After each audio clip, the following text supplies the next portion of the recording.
Hello everyone. Welcome to the stream this evening.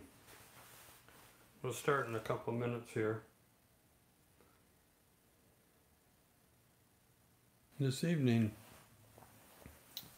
we're going to read another book by Milne. It's number 7 in the series. It's Pooh Invents a New Game.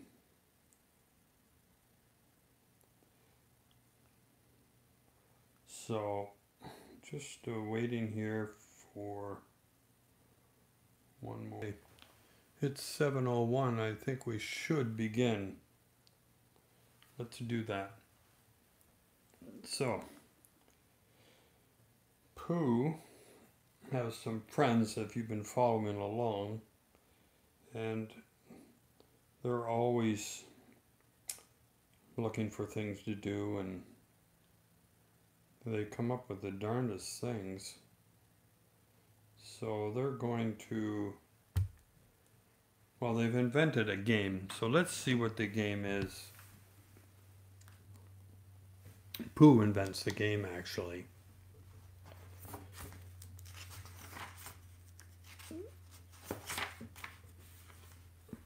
By the time it came to the edge of the forest, the stream had grown up, so that it was almost a river, and being grown up, it did not run and jump and sparkle along as it used to do when it was younger, but moved more slowly, for it knew now where it was going. And it said to itself, "There is no hurry. We shall get there someday." But all the little streams higher up in the forest went this way and that, quickly, eagerly, having so much to find out before it was too late.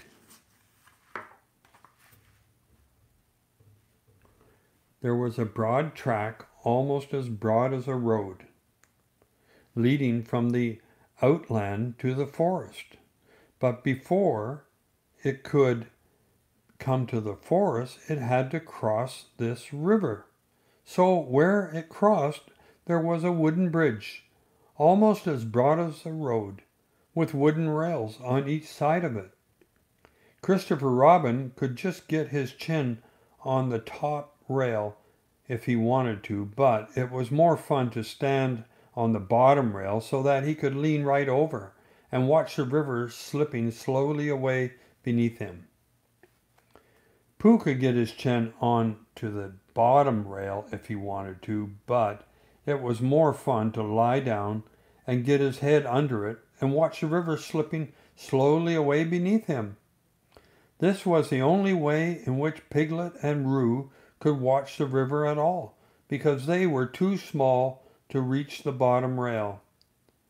So they would lie down and watch it, and it slipped away very slowly, being in no hurry to get there. One day, when Pooh was walking towards this bridge, he was trying to make up a piece of poetry about fir cones, because there they were lying about on each side of him, and he felt singy. So he picked up a fir cone and looked at it and said to himself, "This is a very good fir cone, and something ought to rhyme to it." But he couldn't think of anything. And then this came into his head. "Here is a mystery about a little fir tree. Owl says it's his tree, and Kanga says it's her tree."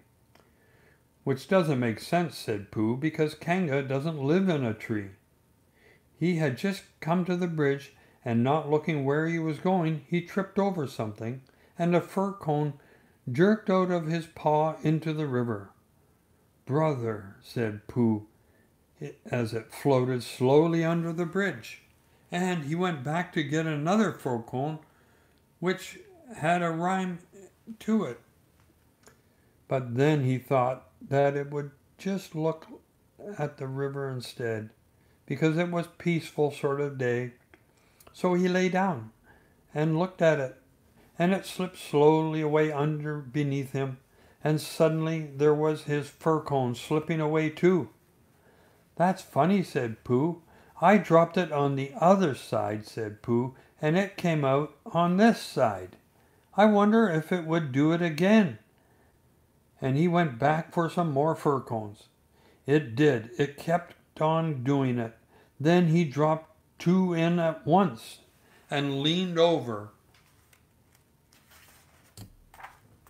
the bridge to see which of them would come out first. And one of them did. But as they were both the same size, he didn't know if it was the one which he wanted to win or the other one. So the next time he dropped one big one and one little one, and the big one came out first, which was what he had said it would do, and the little one came out last, which was what he said it would do. So he had won twice. And when he went home for tea, he had won 36 and lost 28, which meant that he had, well, you take 28 from 36, and that's what he was, instead of the other way around. And that was the beginning of the game called Pooh Sticks, which Pooh invented, and which he and his friends used to play on the edge of the forest. But they played with sticks instead of fir cones because they were easier to mark. Now one day Pooh and Piglet and Rabbit and Roo were all playing Pooh Sticks together. They had dropped their sticks when Rabbit said go, and then they had hurried across the other side of the bridge, and now they were all leaning over the edge, waiting to see whose stick would come out first. But it was a long time coming, because the river was very lazy that day, and hardly seemed to mind if it didn't ever get there at all. "I can see mine," said Roo. "No, I can't. It's something else. Can you see yours, Piglet?" "I thought I could see mine, but I couldn't." "There it is." "No, it isn't. Can you see yours, Pooh?" "No," said Pooh. "I expect my stick is stuck," said Roo. "Rabbit, my stick's stuck. Is your stick stuck, Piglet?" "They always take longer than you think," said Rabbit.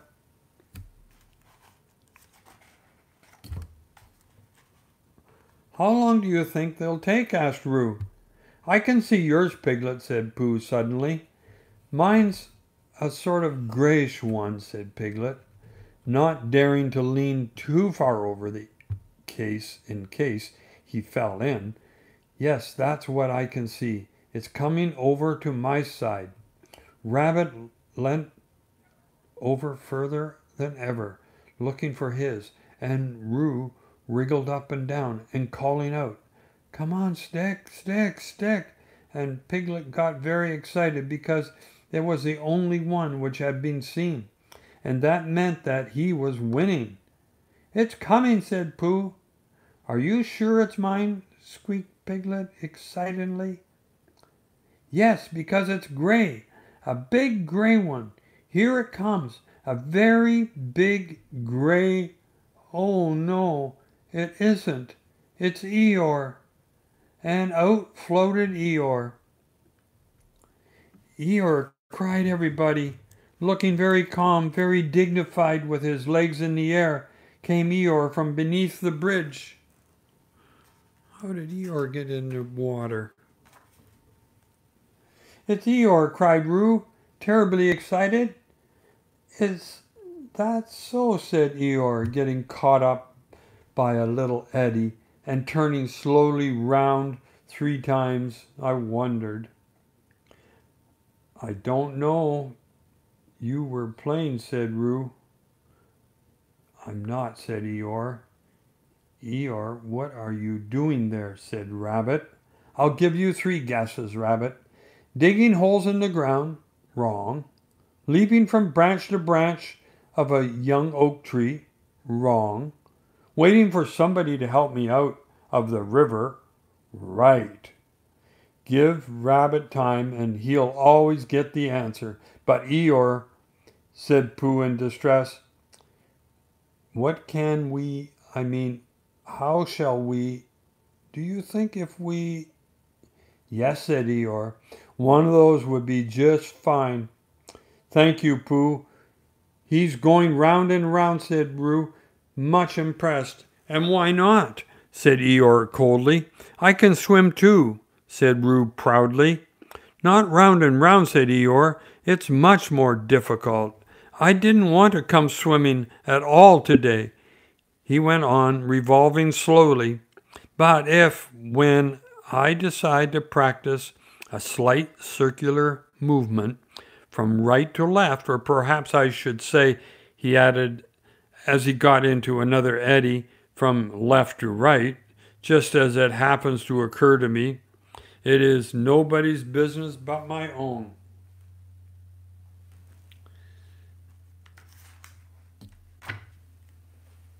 There was moments silence when everybody thought. I've got a sort of idea, said Pooh at last, but I don't suppose it's a very good one. I don't suppose it is either, said Eeyore. Go on, Pooh, said Rabbit. Let's have it.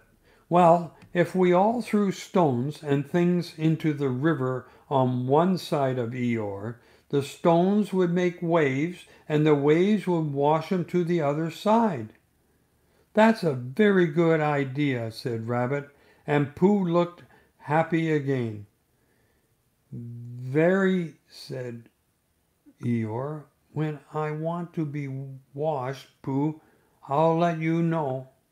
Supposing we hit him by mistake, said Piglet anxiously. Or supposing you missed him by mistake, said Eeyore. Think of all the possibilities, Piglet, before you settle down to enjoy yourselves.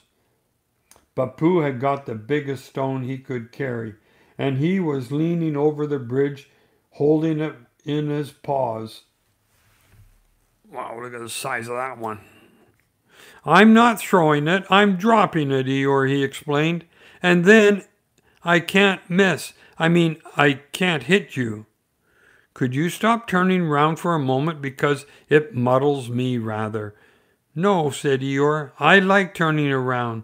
Rabbit began to feel that it was time he took command.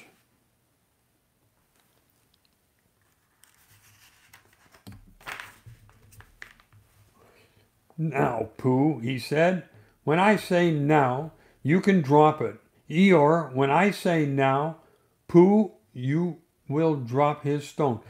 Thank you very much, Rabbit, but I expect I shall know. Are you ready, Pooh? Piglet, give Pooh a little more room. Get back a bit, Roo. Are you ready? No, said Eeyore. Now, said Rabbit. Pooh dropped his stone. There was a loud splash, and Eeyore disappeared. Oh, it was an anxious moment for the watchers on the bridge. They looked and looked, and even the sight of Piglet's stick coming out a little in front of Rabbit's didn't cheer them up as much as you would have expected. And then, just as Pooh was beginning to think that he must have chosen the wrong stone, or the wrong river, or the wrong day for this idea, something gray showed for a moment by the river bank, and I got slowly bigger and bigger, and at last it was Eeyore coming out. With a shout they rushed off the bridge and pushed and pulled at him, and soon he was standing among them again on dry land. Oh, Eeyore, are you wet? Said Piglet, feeling him. Eeyore shook himself and asked somebody to explain to Piglet what happened when you had been inside a river for quite a long time. Well done, Pooh, said Rabbit kindly. That was kind of good idea of yours. What was? Asked Eeyore.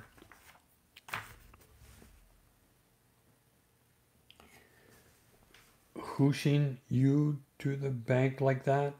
Whooshing me? Said Eeyore in surprise. Whooshing me? You didn't think I was whooshed, did you? I dived.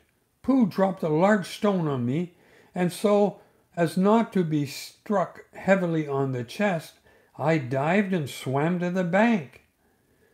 You didn't really, whispered Piglet to Pooh, so as to comfort him. I didn't think I did, said Pooh anxiously. It's just Eeyore, said Piglet. I thought your idea was a very good idea. Pooh began to feel a little more comfortable, because when you are a bear of a very little brain and you think of things, you find sometimes that a thing which seemed very thingish inside you is quite different when it gets out into the open and has other people looking at it. And anyhow, Eeyore was in the river, and now he wasn't, so he hadn't done any harm.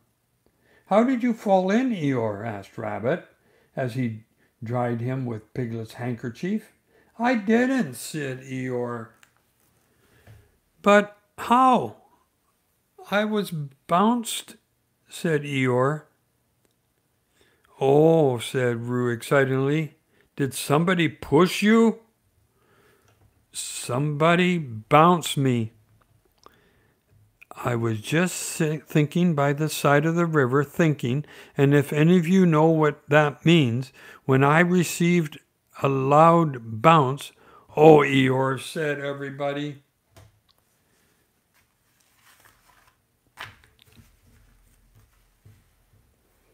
Are you sure you didn't slip? Asked Rabbit wisely.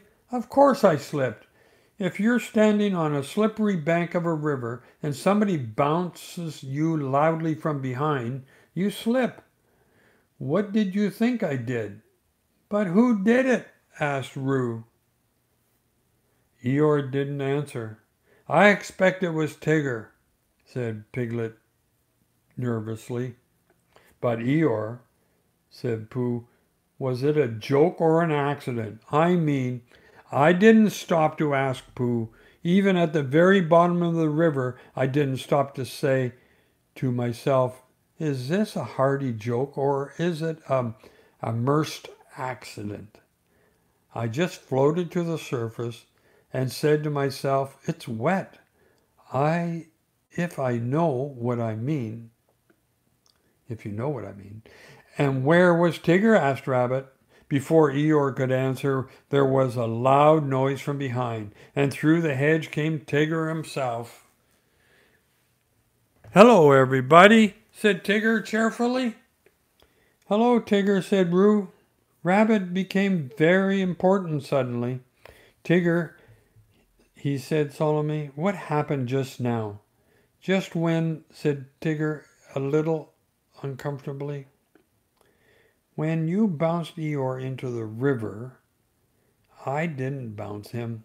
You bounced me, said Eeyore gruffly. I didn't really. I had a cough, and I happened to be behind Eeyore, and I said, grump, or whatever.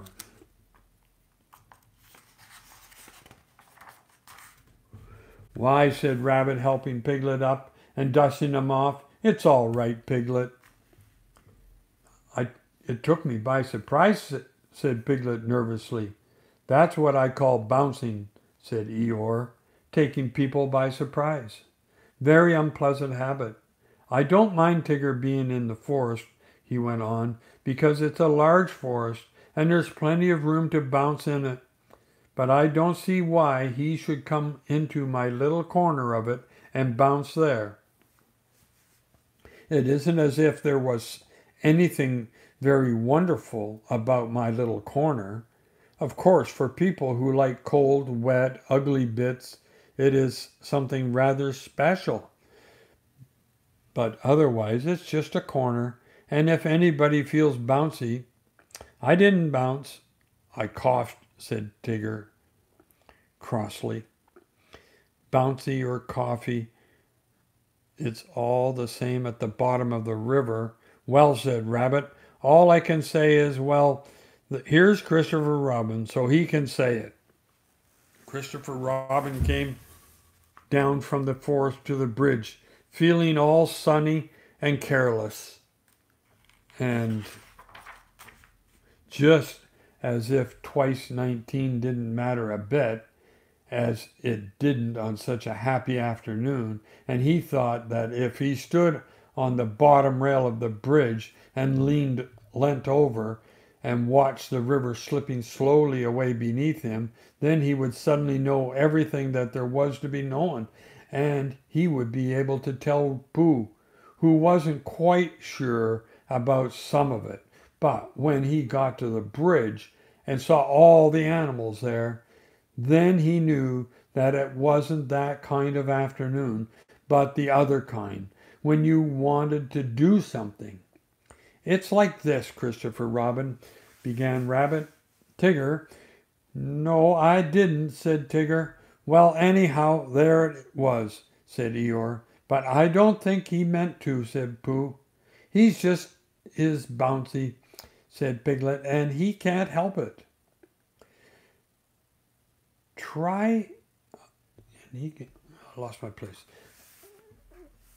Well, anyhow, there it was, said Eeyore. But I don't think he meant it, said Pooh. He was just bouncy, said Piglet, and he just can't help it. Try bouncing me, Tigger, said Roo eagerly.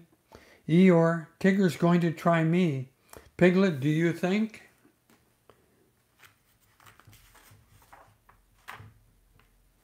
Yes, yes, said Rabbit. We don't all want to speak at once. The point is, what does Christopher Robin think about it? Well, we'll see here in a minute. And all I did was I coughed, said Tigger. He bounced, said Eeyore. Well, I sort of boffed, said Tigger. Hush, said Rabbit, holding up his paw. What does Christopher Robin think about it all? That's the point. Well, said Christopher Robin, not quite sure about what it was all about. I think, yes, said everybody. I think we all ought to play Pooh Sticks. So they did. And Eeyore, who had never played it before, won more times than anybody else. And Roo fell in twice, and the first by accident and the second on purpose, because he suddenly saw Kanga coming from the forest. He knew he had have to go to bed anyhow. So then Rabbit said he'd go with them, and Tigger and Eeyore went off together, because Eeyore wanted to tell Tigger how to win at Pooh Sticks, which you do by letting your stick drop in a twitchy sort of way, if you understand what I mean, Tigger. And Christopher Robin and Pooh and Piglet were left on the bridge by themselves for a long time. The river beneath them, saying nothing, and the river said nothing too, for it felt very quiet and peaceful on this summer afternoon. Tigger was all right. Really, said Piglet lazily. Of course he is, said Christopher Robin. Everybody is really, said Pooh. That's what I think, said Pooh. But I don't suppose I'm right, he said. Of course you are, said Christopher Robin. And that's the end. Pooh invents a new game. Pretty good story. Couple technical issues, but no problem. Well, thanks for watching, everyone. And we will see you next week. Stay well.